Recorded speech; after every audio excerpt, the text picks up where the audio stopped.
Hello, my dear kids. Today we are going to do our sixth lesson, that is our last lesson for the third term. So, this been divided as part 1 and part 2. So, today we are going to do part 1.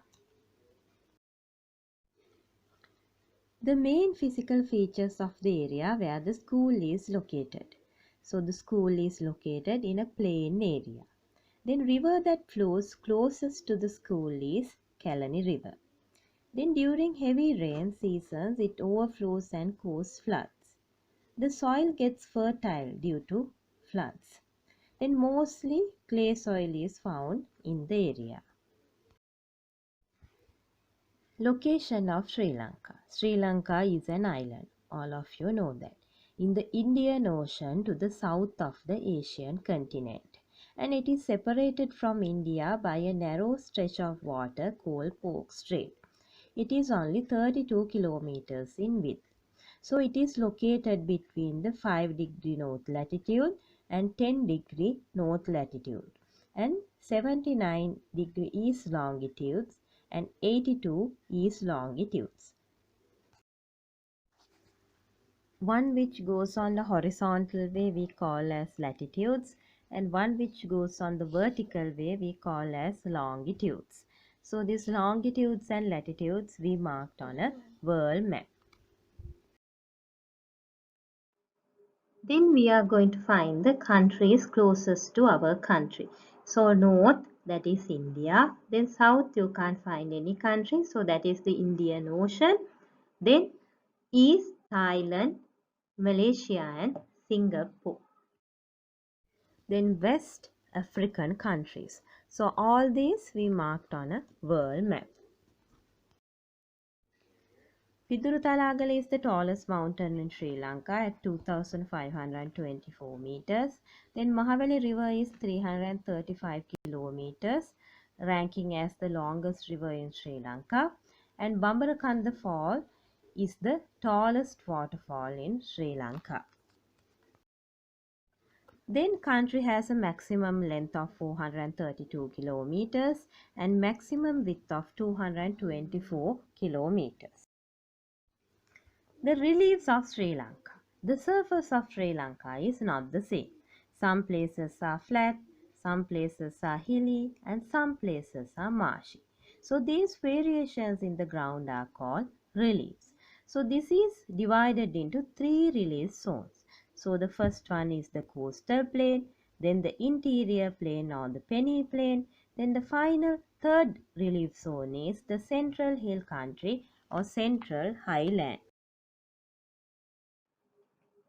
So the 3 relief zones are being divided by contour line. So actually we can't find line like this.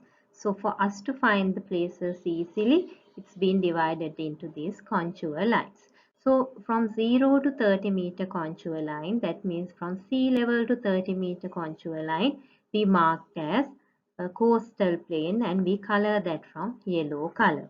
Then 300 meter above, in the middle you can find the central hill country, so that we color from brown color. So in between this 30 meter and 300 meter, that is the interior plain and we color that from green color.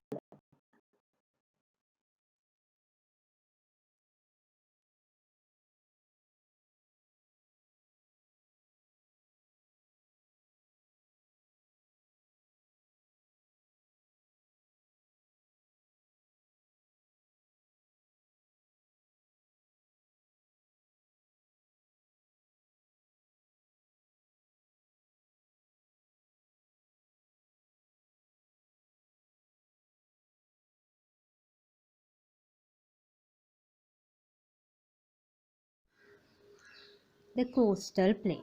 The area is located between the sea level and the 30 meter contour line. In these plains there are some main features: estuaries, bays, lagoons and marshy lands. Here are the pictures of an estuary, bay and a lagoon. Estuaries are bodies of water usually found where rivers meet the sea. in Sinhala we call as Moya. Then a broad inlet of the sea where the land curves inwards we call as a bay. In Sinhala we call as Bokka. Then a lagoon is a stretch of salt water separated from the sea by a low sandbank or a coral reef. In Sinhala, lagoon we call as a Kalapuva.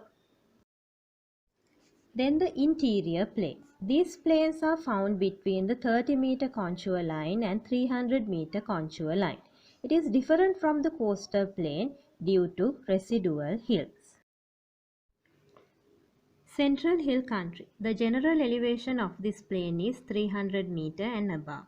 Main features of this plain are plateaus, areas of flat land that is higher than the land around, mountain ranges. So these are the examples for plateaus and mountain ranges.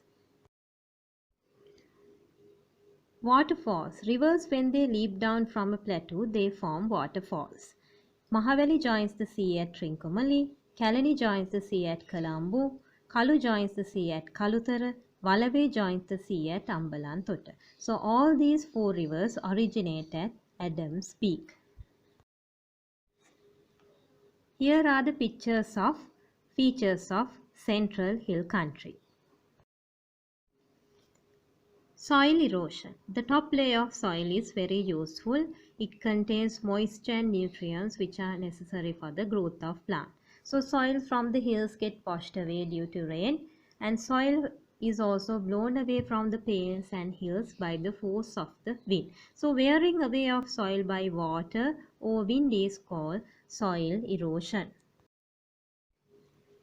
Causes of soil erosion. The main cause of soil erosion is the removal of plants, which is called as deforestation.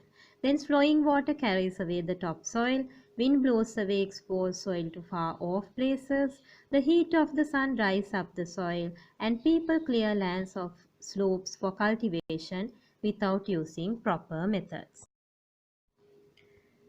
Soil conservation. So protection of soil from erosion is called soil conservation. So soil can be conserved in many different ways. So first is planting more trees, we call as afforestation. Then terrace farming, proper drains, building dikes, construction of dams, and development of pastures. Importance of the sea surrounding the island of Sri Lanka. The most important industry that has been established using the sea is fishing industry. So importance of the fishing industry. Fishing industry fulfills an important part in our main food. The main occupation of the people in coastal areas is fishing. Then salt is produced from seawater.